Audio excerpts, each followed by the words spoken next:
আমার দুটো যে নাতি আছে, তাকে স্কুলে ভর্তি করতে গেলে কোনটা করতে গেলে বাপের পরিচয় লাগবে না?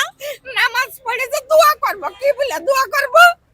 বাইচে আছে না মরি আছে, কি বলে দোয়া করব? নতুন সরকারের কাছে আমাদের আবেদন, অকুল আবেদন, আমার সন্তান যদি মরে যায় তারও একটা লিখিত দিবে, আর জীবিত থাকলে আয়না ঘরের তো ছেড়ে দিতে হবে।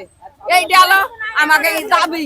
এই যে কাছে গেছি, সরকারের কাছে আবেদন করেছি, পুলিশ কর্মচারীর কাছে গেছি, সাংবাদিকের কাছে গেছি, কেউ হাত বাড়ায় নেই, কেউ আমাদের সাহায্য করে নেই।